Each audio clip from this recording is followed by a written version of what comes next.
Do you want to read this or is Julie going to? Pardon? Good morning, everyone. I apologize for being a couple of minutes late. Wish to call to order the meeting of the Monroe County Board of Commissioners. For the record, I'd like to note that Commissioner Thomas is joining us virtually. Thank you for being with us. And she has asked me, because she's virtual, to go ahead and run today's meeting. So with that, I think we have an amendment to our agenda. Yes, I move that we amend our agenda with item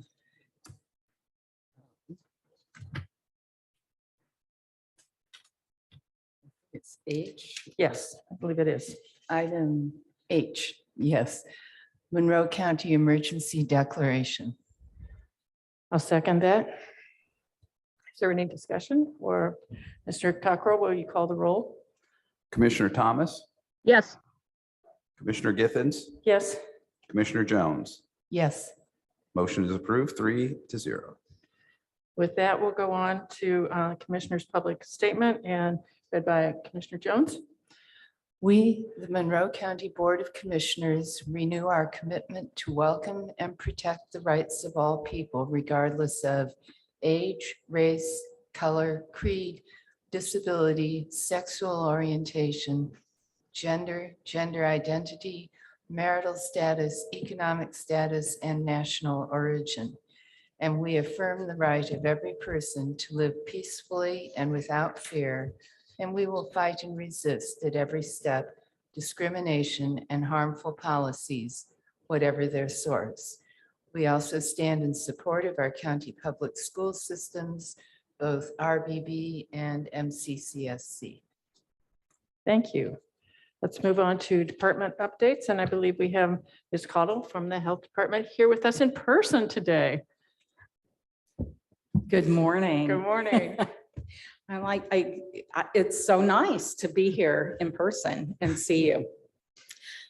COVID cases continue to be stable, yet with a high transmission level. So right now they are kind of staying about where they've been the past few weeks. So no, not seeing a lot of big increases, but not yet a lot of decreases. So there's something to be said for stable, but the virus is still circulating and we should be aware of that.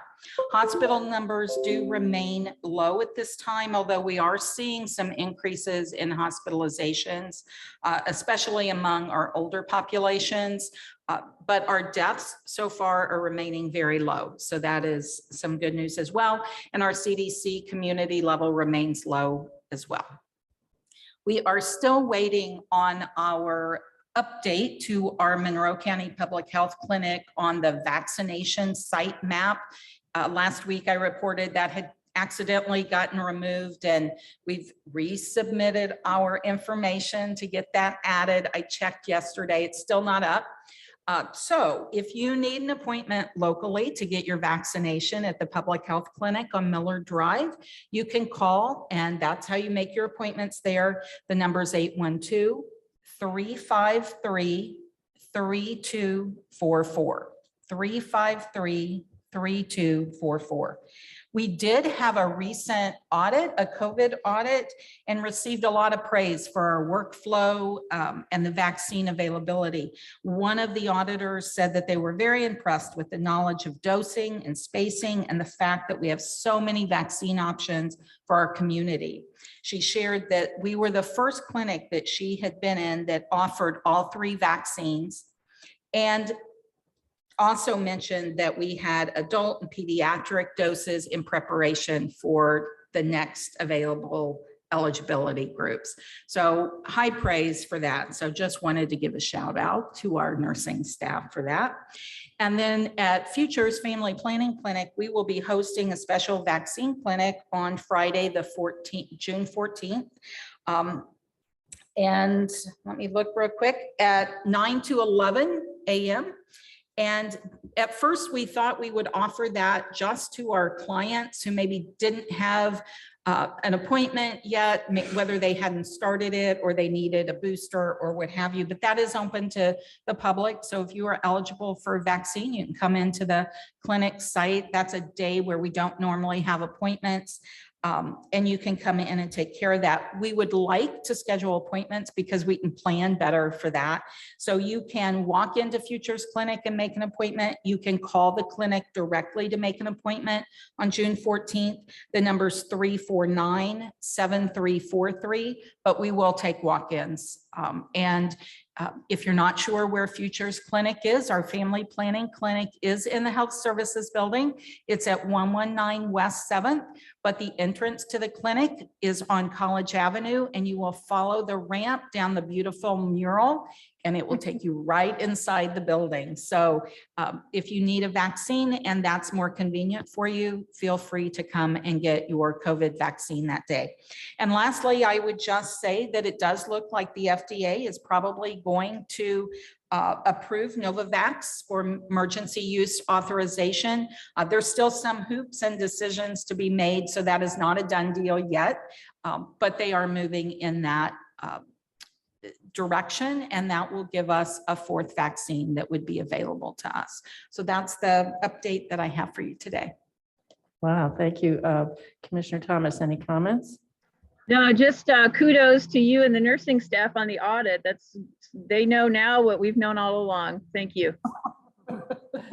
Yes. Commissioner Jones?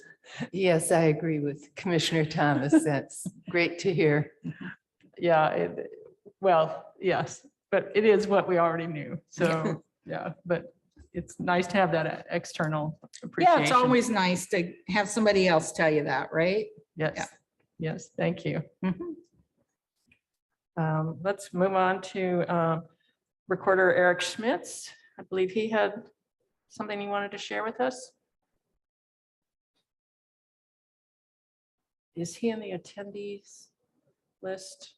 I don't see him present.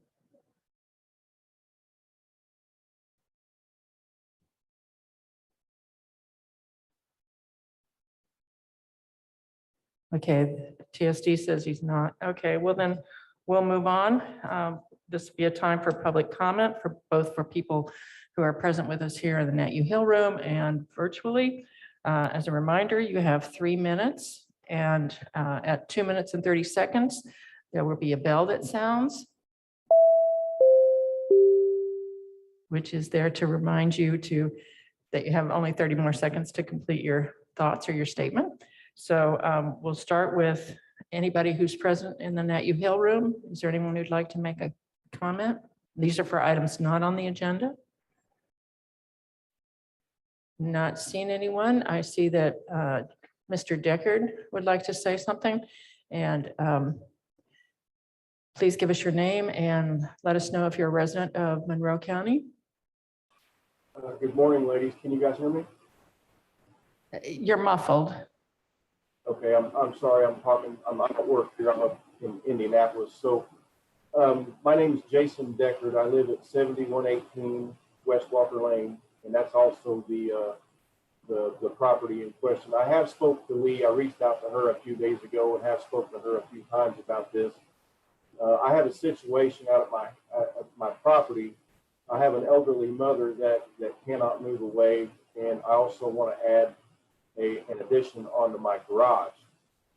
I was just told yesterday by Tammy Bierman from the planning department that back in 2013, when I was permitted to build my house, I never should have been permitted to build the house because my lot width does not meet the minimum requirements. And Lee, I haven't got to disclose that to you yet. I tried to call you, but so she said, well, everybody makes mistakes. And I said, well, I understand that we're all human beings, but I shouldn't be penalized because you guys, you guys didn't, follow through like you should have. So I need a permit to build this garage, and I need to keep my elderly mother on the property.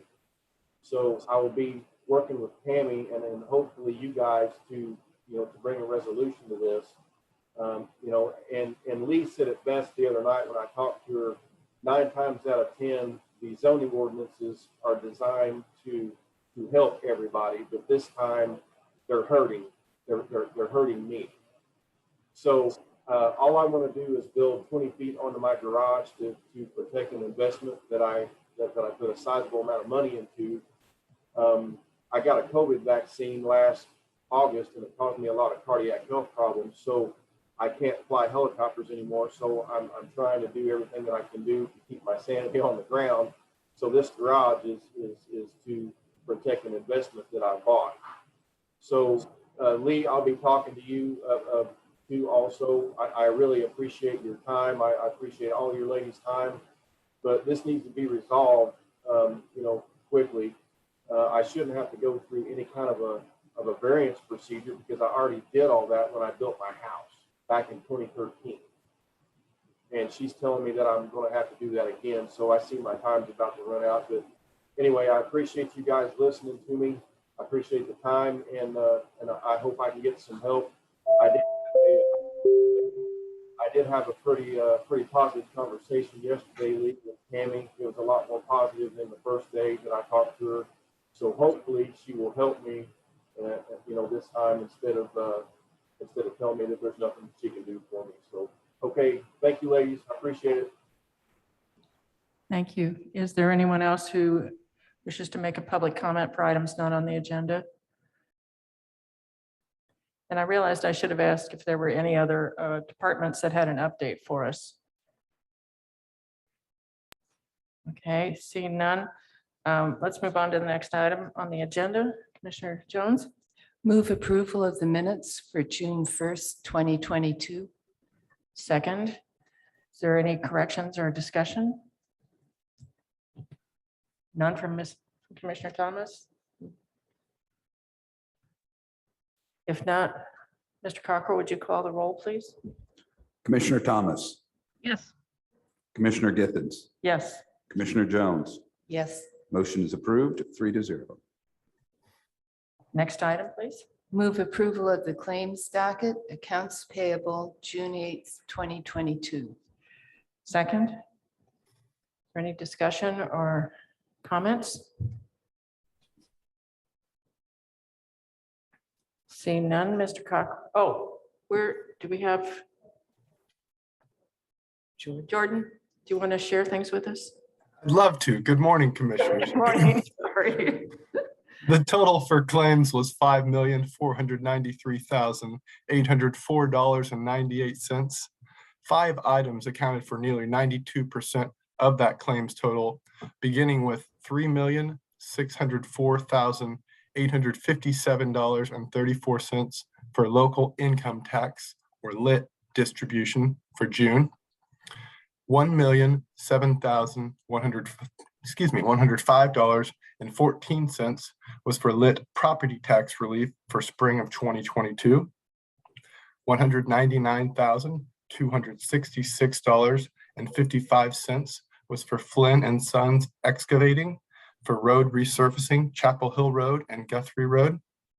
$138,059.89 was for Fox Construction Company, Inc., which was for Highway Department Relocation Project, application number 1. And finally, $87,910.13 was for Advanced Correctional for July on-site medical and mental health services. Well, thank you. Now, are there any comments? Okay, seeing none. Mr. Cockrell? Commissioner Thomas, Yes. Commissioner Githens, Yes. Commissioner Jones. Yes. Motion is approved, 3-0. Much appreciated. Thank you, Mr. Miller. I will note for the record that we have a report from the clerk for April of 2022. So now we'll move on to new business. First item.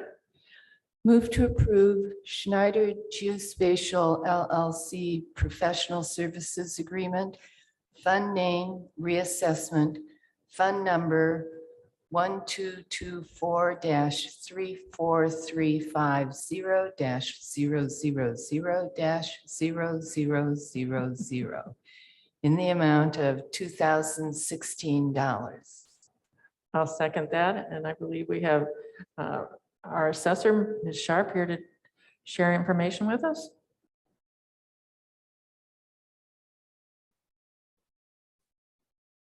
She was on the screen just a minute ago.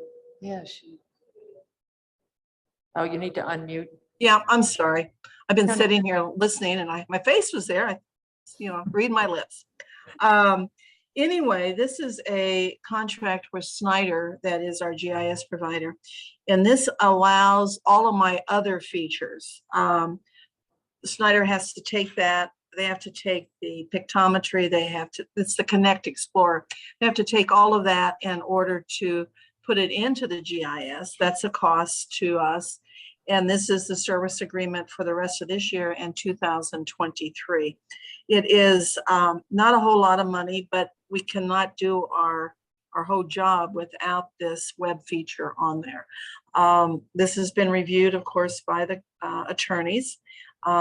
It's just an agreement that we have to continue our work here in the office. Thank you. Are there any comments or questions? Commissioner Thomas? Commissioner Jones? nope. Is there any public comment on this item? I don't have any questions. It was pretty straightforward in our packet. So Mr. Cockrell, would you call the roll, please? Commissioner Thomas, Yes. Commissioner Githens, Yes. Commissioner Jones. Yes, Motion is approved, 3-0. Thank you very much, ladies. Thank you. Next item? move to approve the 2022 covered bridge certificate. I'll second that. And is it Mr. Cockrell or Ms. Gregory who's presenting on this? What do you think? Gonna present today. Good morning, Okay. commissioners. This is just one of those annual housekeeping items that we need to take care of.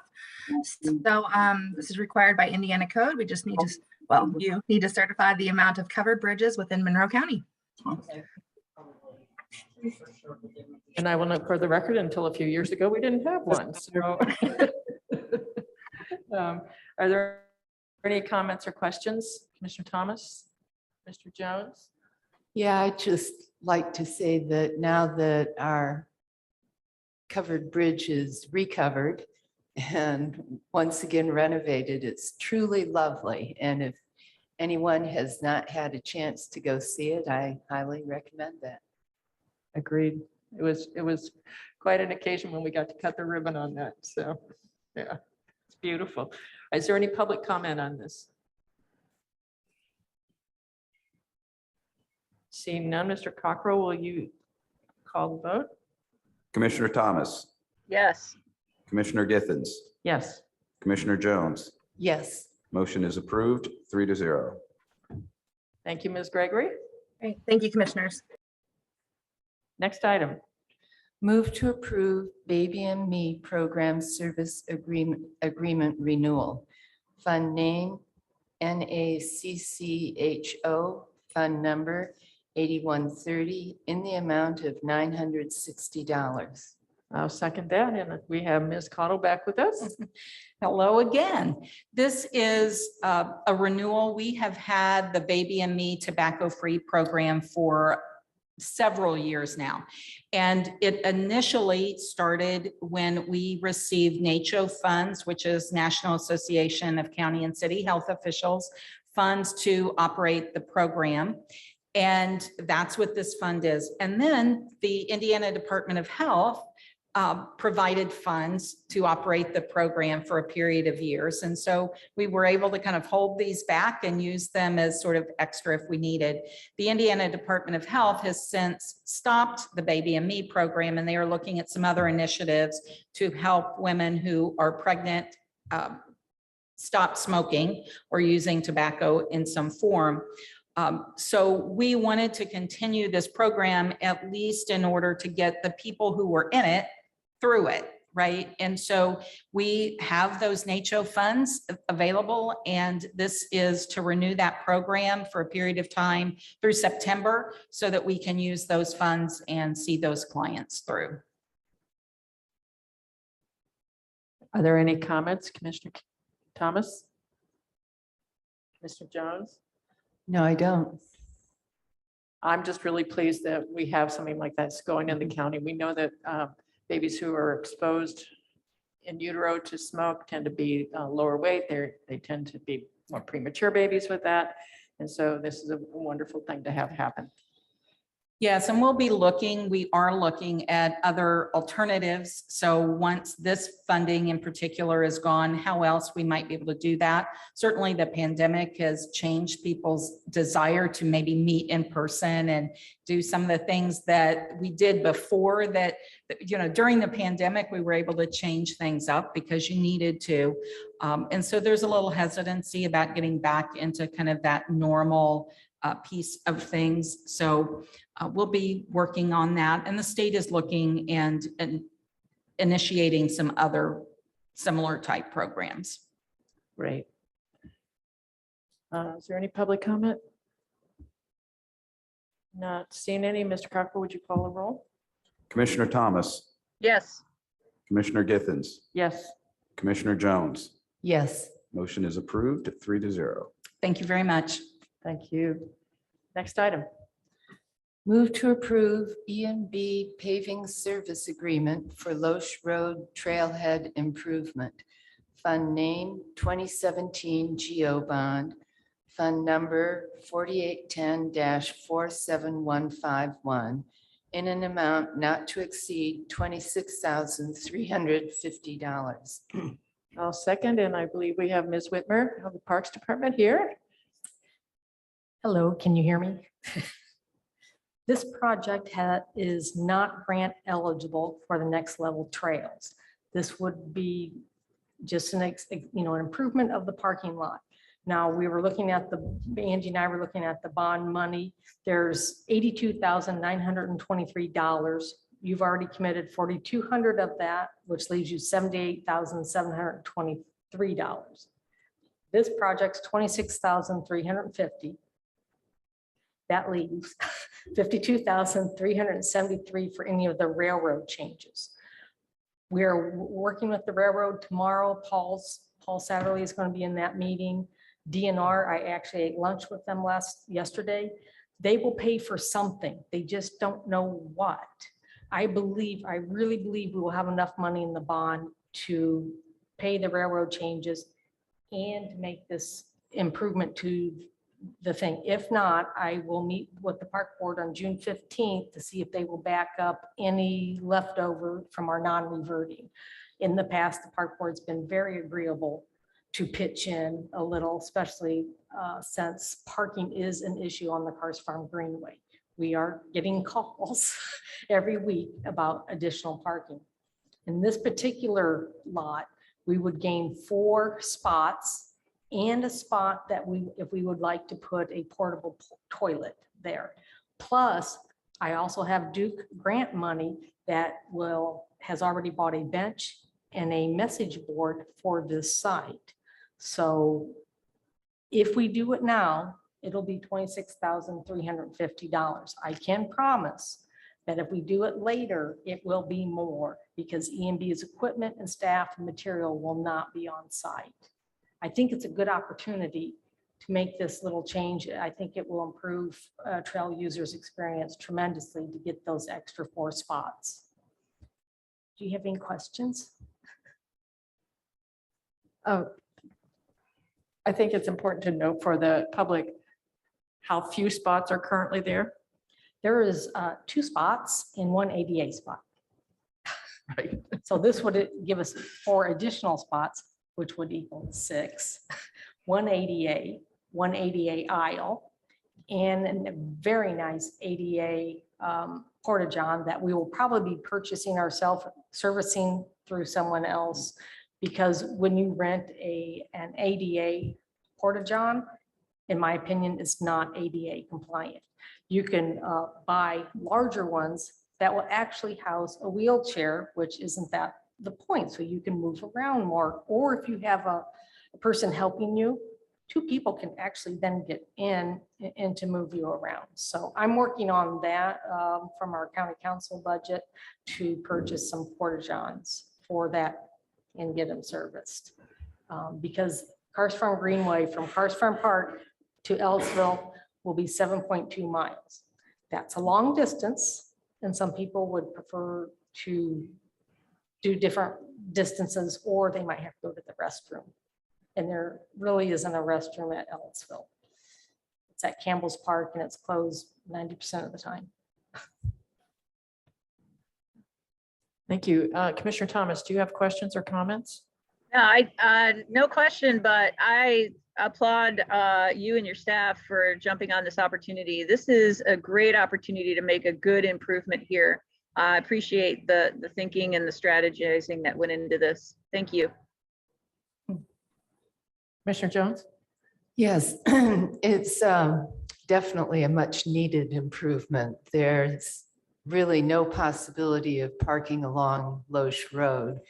And if those two spaces happen to have been taken, there's no alternative at all. So I'm quite pleased to hear about this. Yes, I heard about it recently at the internal trails group meeting, and I think that we're very fortunate that E&B Paving is willing to do it at this cost since they're already there. Otherwise, it would be significantly higher cost to the county. So I'm very pleased that you're able to work with them this way. Is there any public comment on this?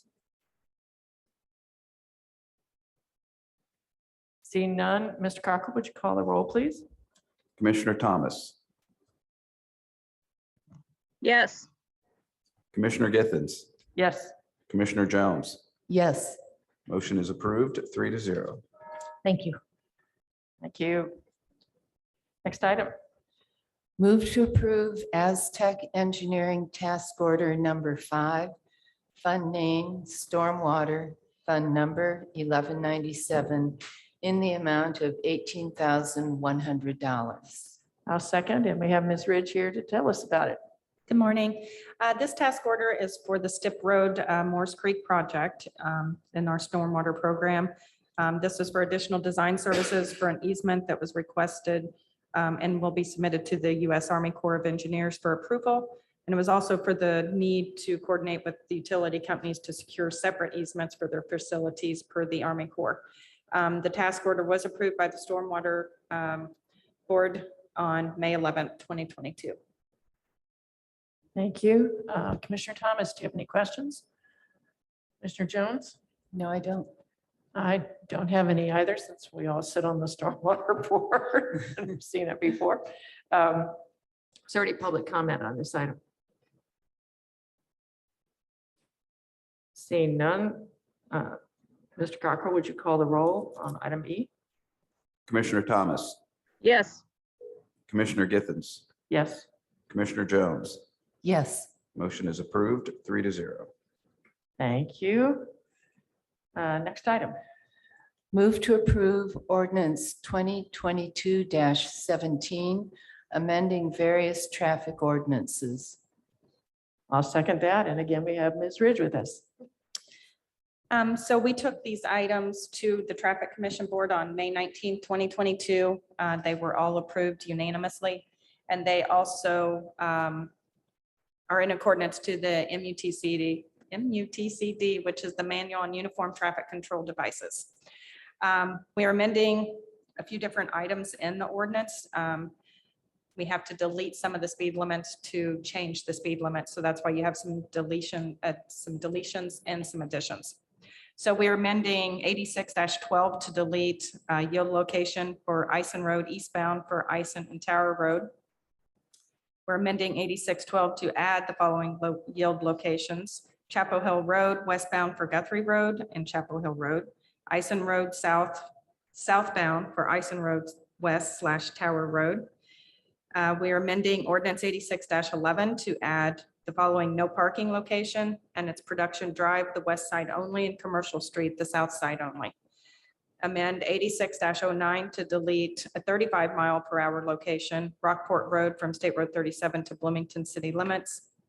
Amend 86-09 to delete 30-mile-per-hour from Hunters Creek Road, Centennial, and Sherrill Drive. Amend 86-09 to add the following 35-mile-per-hour location, which is Hunters Creek Road. Amend 86-09 to add 30-mile-per-hour location Rockport Road from State Road 37 to Bloomington city limits. Amend 86-09 to add 25-mile-per-hour locations Centennial Drive, Sherrill Drive, Denise Drive, Emma Drive. And amend 86-06 to delete the following stop locations: Guthrie Road for Chapel Hill Road, Ison Road westbound for South Ison Road. Whoa, okay. Commissioner Thomas, any questions or comments? Commissioner Jones? No, I don't. I just want to thank Ms. Ridge and the Highway Department. I feel like this makes people safer within the county. Thank you. Is there any public comment on this? Seeing none. Mr. Cocker, would you call the roll, please, on item F? Commissioner Thomas, Yes. Commissioner Githens, Yes. Commissioner Jones. Yes. Motion is approved 3-0. Next item, please. Move to approve System Navigator Grant Agreement, Fund Name System Navigator Grant, Fund Number 9160, in an amount not to exceed $15,000. I'll second that, and I believe we have Ms. Stuffle here. Hello. I'm asking that you approve a contract that we are hoping to have with a full-time employee within this office. We have a System Navigator grant, and we originally had asked for $15,000 for a part-time person to input all the data. The Indiana Public Defender Commission is the one who we have this grant with, and they would prefer this particular full-time employee to be the one to input all of this data so that we can get accurate results. It's sort of a test with a DCS or DCS cases to see if these system navigators can help the parents with getting through the system a little bit more favorably than what we have. So we're asking that you approve the contract so that we can actually pay her for doing this work and hopefully get, again, better and more accurate data for them to determine whether this is going to be beneficial or not. Thank you. Commissioner Thomas, any comments or questions? Yes, I have a fighter jet behind me, so it's going to be a little loud for a second. Sorry. All right. So this is 20 months and it's $750 a month. Is there a certain number of hours because this person is tracking hours? So there's not going to be any hours that are tracked. It's more of just because we don't know how many cases we get each week or month. So it would just be, per month, depending on how many cases there are. So there could be one, but there's probably not going to be just one. Usually it's several. So is it by the case then? Is that how it's billed, or is it just a monthly fee no matter whether there's a lot of work or no work at all? It's going to be just a monthly fee. Okay, thank you. Mr. Jones? No, I have no questions. Oh, I had questions earlier that I'd emailed and it was hard for me at first to understand that this was a regular county employee who works for us full-time, who's being paid on a contract basis for work outside of her normal work hours. So I want to be transparent about that that's what's happening here. Yeah, we had tried doing it. I had talked to Kim in council and asked if she could do it. And they explained that she wouldn't be able to do it because she would have to be paid overtime. So that's where we decided to do the contract. Right. Mr. Cockrell? Well, I guess I just wanted to make sure that when you worked with the Ms. Turner King in our office that you guys took into account the Fair Labor Standard Act and all those kind of requirements, so that we track time and make sure that we don't get into any overtime issues with her actual work, and whether this work product would be distinct enough from her normal job that it would allow for a contractual agreement. Yes.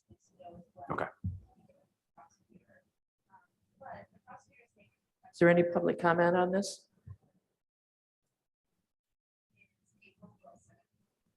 If not, Mr. Cockrell, would you call the roll, please? Commissioner Thomas, Yes. Commissioner Githens, Yes. Commissioner Jones. Yes. Motion is approved 3-0. Thank you very much.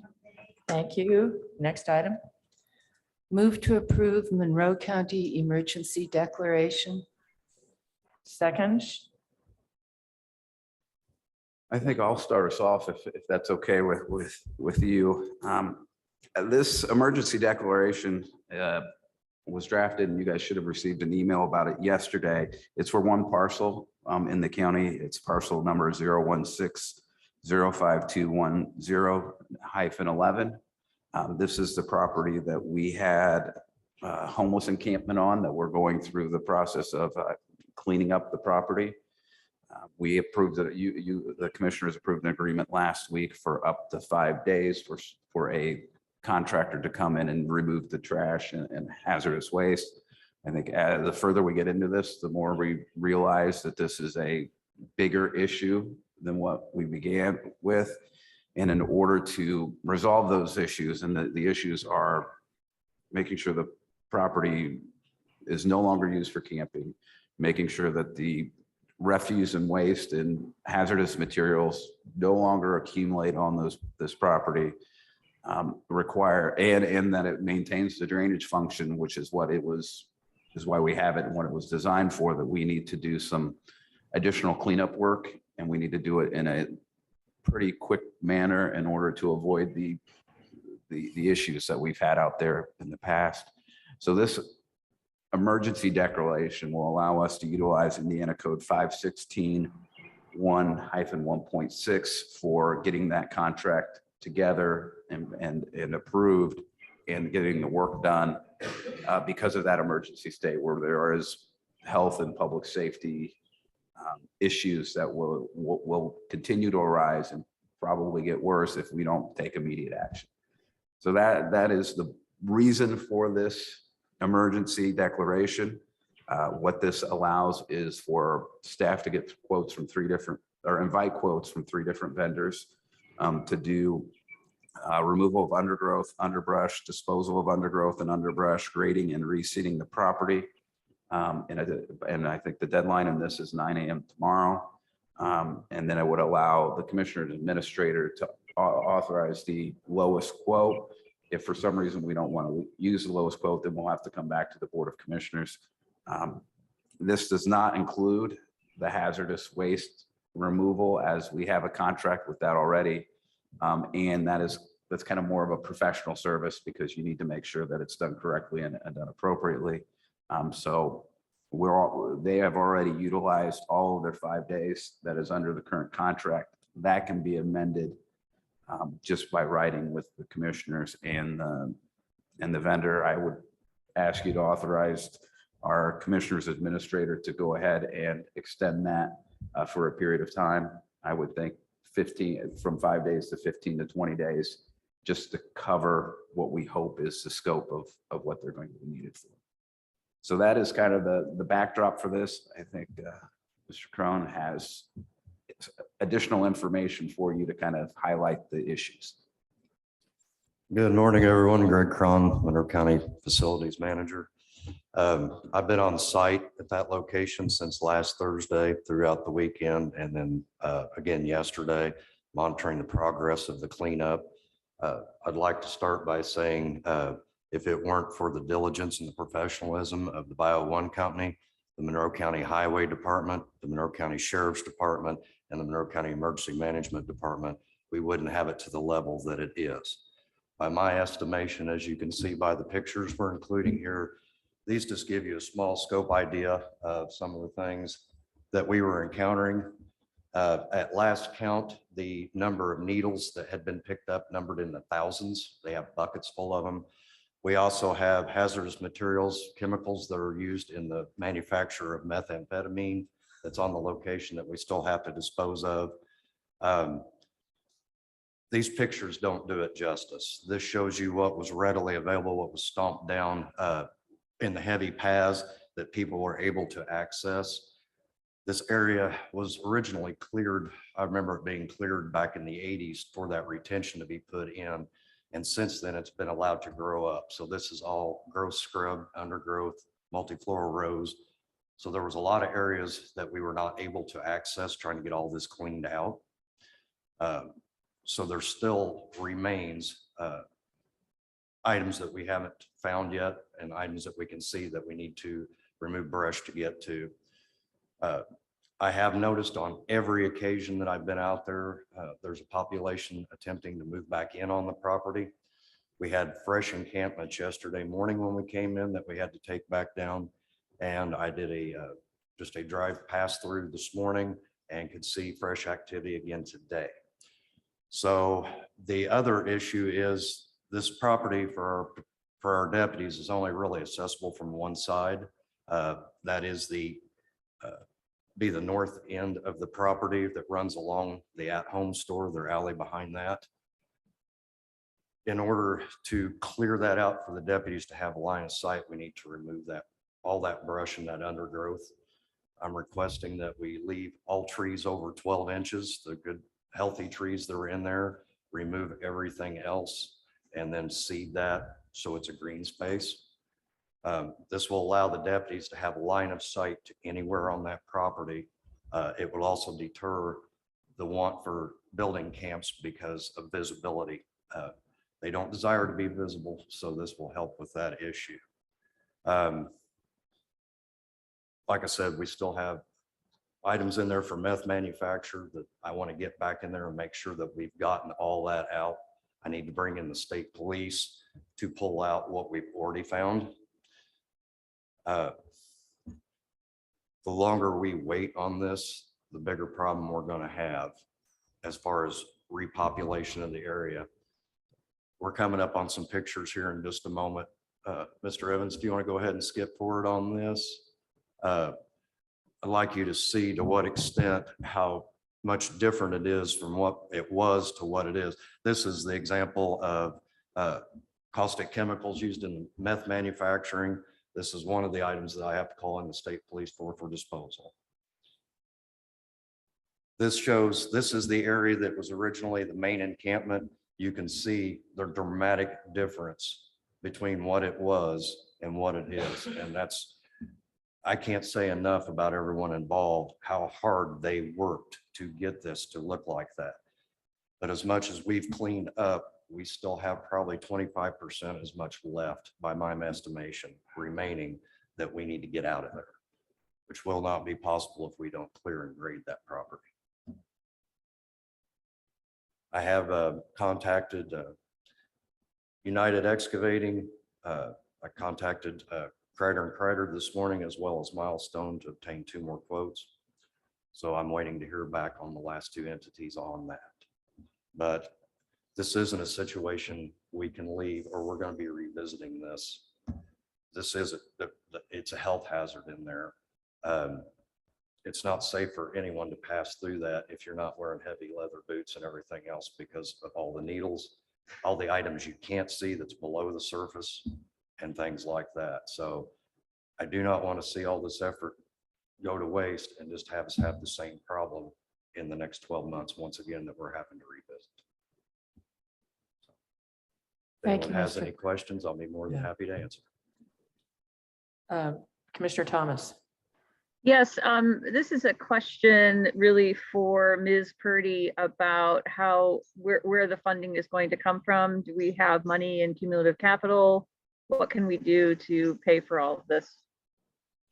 Yeah, we actually will use special projects in our cumulative capital development plan fund. Okay, and I just want to comment that this is, this is really an expensive proposition, but it does, it is a health issue right now. This is a public health issue. And I would much rather spend this on something toward a permanent solution. And it's really too bad that this has to happen.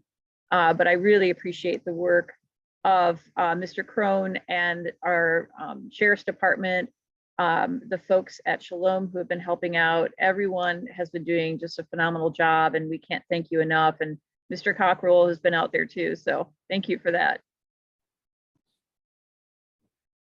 Commissioner Jones?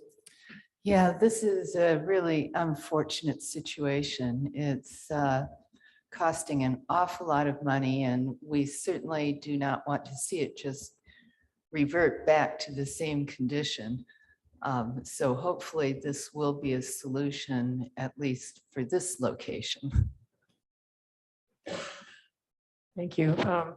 Are we planning any ongoing mowing and brush removal after the initial stuff is done? Once that's opened up into greens,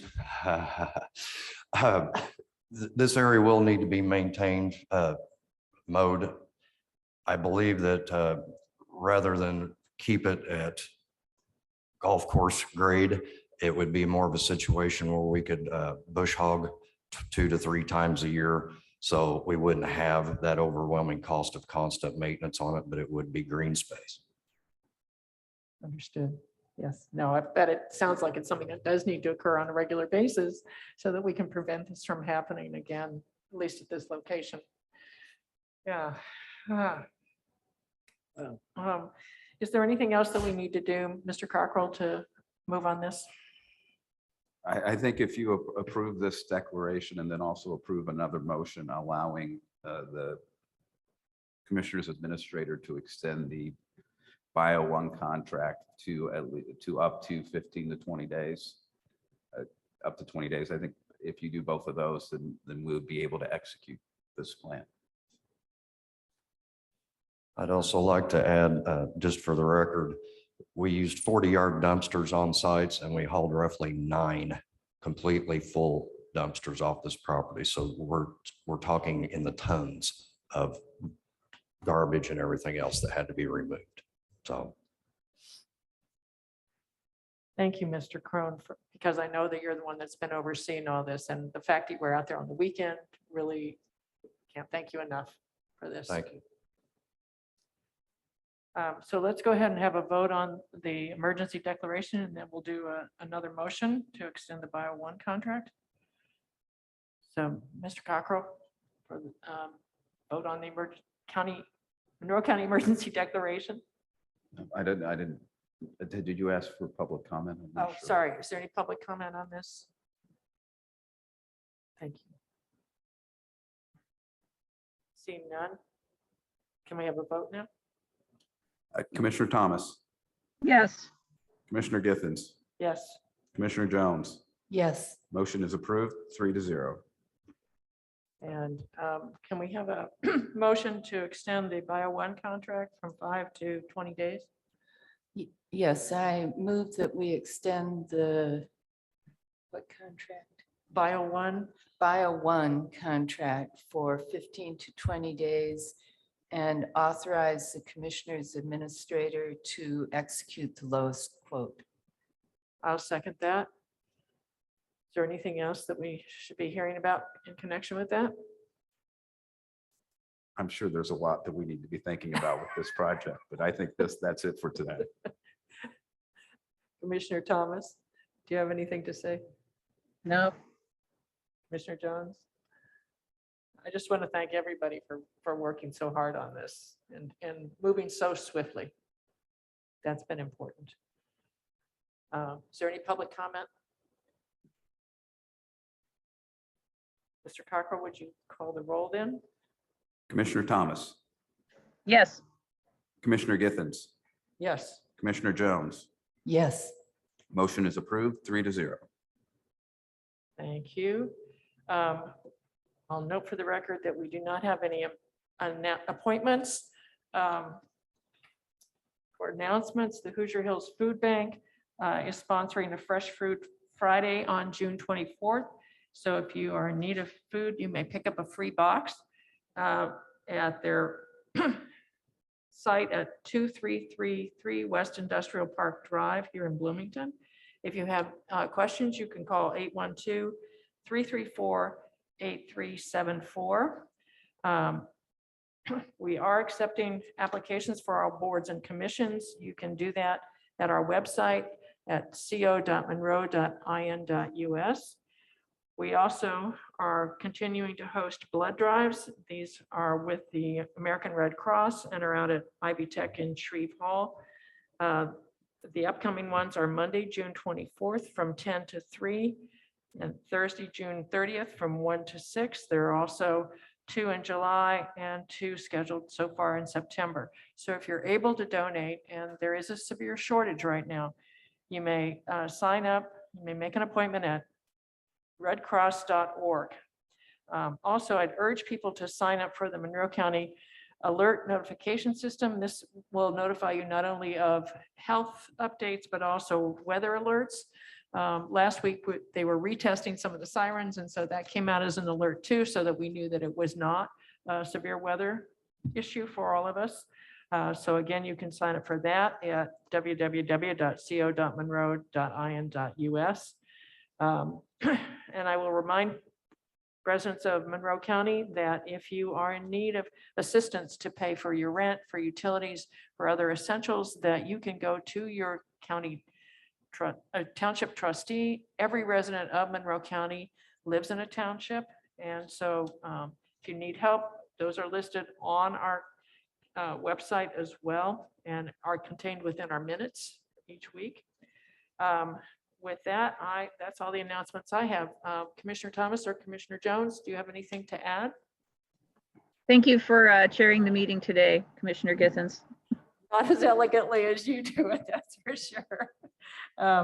With that, we'll adjourn the meeting, and I would like to ask Mr. Carkle, do we have anything at all on our for our work session? I don't think I do. With that, we will conclude today's efforts. Thank you all.